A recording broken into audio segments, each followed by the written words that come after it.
اعوذ باللہ من الشیطان الرجیم بسم اللہ الرحمن الرحیم۔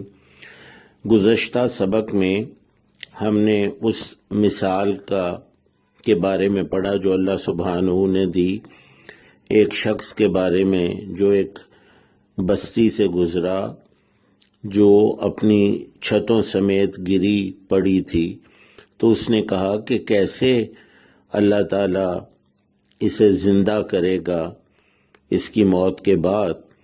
تو اللہ سبحانہ نے اسے موت دی 100 سال، اور پھر اسے زندہ کیا اور اسے پوچھا کہ کتنی دیر تم رہے اس حالت میں، یعنی اس موت کی حالت میں؟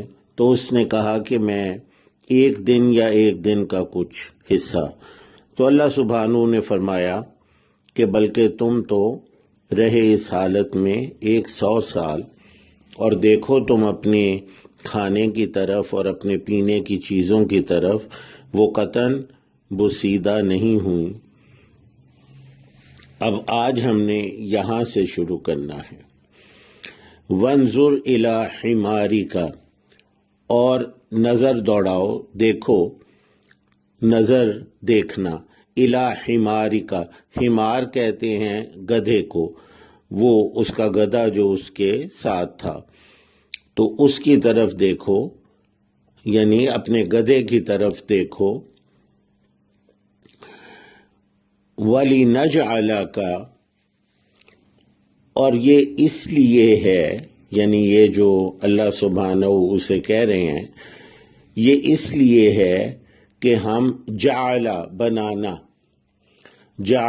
بنانا، کسی چیز کو دیکھ کے ہم کوئی چیز بنائے تو اسے ہم کہتے ہیں یہ جعلی ہے، تو جعلا بنانا، اور یہ اس لیے ہے کہ ہم بنائیں تمہیں آیتن، آیت کہتے ہیں جی معجزہ یا نشانی، قدرت کی نشانی، آیت للناس، لوگوں کے لیے، ناس لوگ، آیت للناس لوگوں کے لیے۔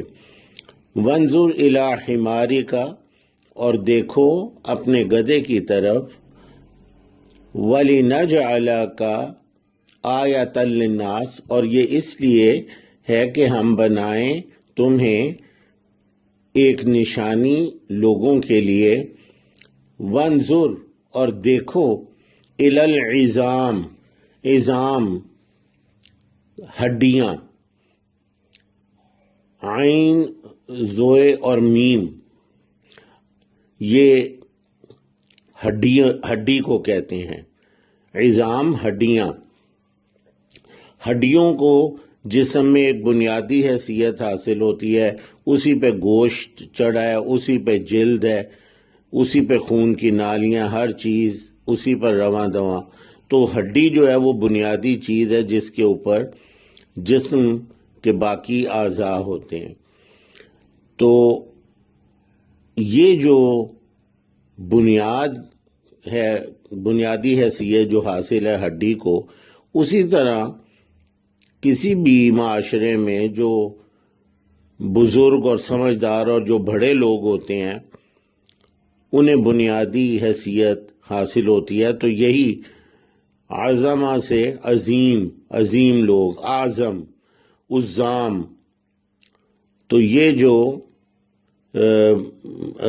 لفظ ہے عین زوئے اور میم، یہ عظیم، عظام، اس میں بھی استعمال ہوتا ہے، اعظم یعنی جو بڑے لوگ ہیں ان کے لیے بھی استعمال ہوتا ہے۔ تو عظام کہتے ہیں جی ہڈیوں کو۔ وانظر الی العظام، اور دیکھو ہڈیوں کی طرف، یعنی وہ جو گدھا ہے اس کی ہڈیاں جو ہیں اس کی طرف دیکھو۔ کیف ننشزھا، کیف کیفیت، کیسے، کیف کیسے، ننشزھا، نشزہ کا مطلب ہوتا ہے کھڑا کرنا، یعنی ہڈیوں سے جسم کھڑا ہوتا ہے، ہڈیاں جوڑیں تو وہ جسم کھڑا ہوتا ہے۔ کیسے، کیف ننشزھا، کیسے ہم انہیں جوڑ کر کھڑا کرتے ہیں یا جوڑتے ہیں. کیفا ننشزھا. وانظر الی العظام، اور دیکھو ہڈیوں کی طرف، یعنی اس گدھے کی. کیفا ننشزھا، کیسے ہم انہیں جوڑتے ہیں یا کھڑا کرتے ہیں. یہ لفظ جو ہے یہ پیور عربی کا ہے، اردو میں استعمال نہیں ہوتا. نشازہ، جوڑنا یا کھڑا کرنا. ثم نکسوہا، پھر. ثم کا مطلب پھر، جیسے ہم کہتے ہیں آمین، ثم آمین، آمین پھر سے آمین. تو ثم پھر. نکسوہا، یہ جو کاف اور سین ہے یہ یعنی وہ جو ہڈیاں اس کے اوپر جو گوشت کا چڑھانا ہے، لباس گوشت کا اسے پہنانا. کسوت کہتے ہیں لباس کو. تو نکسوہا، کس طرح اسے ہم لباس پہناتے ہیں. لحما، لحم کہتے ہیں گوشت کو. لحمیات ہم اردو میں کہتے ہیں پروٹینز کو، لحمیات. ثم نکسوہا لحما، پھر ہم چڑھاتے ہیں گوشت، یعنی ان ہڈیوں سے اسے کھڑا کرتے ہیں اور پھر ہم چڑھاتے ہیں اس پر گوشت. اب ہم ترجمہ کر لیتے ہیں. وانظر الی حمارک، اور دیکھو اپنے گدھے کی طرف.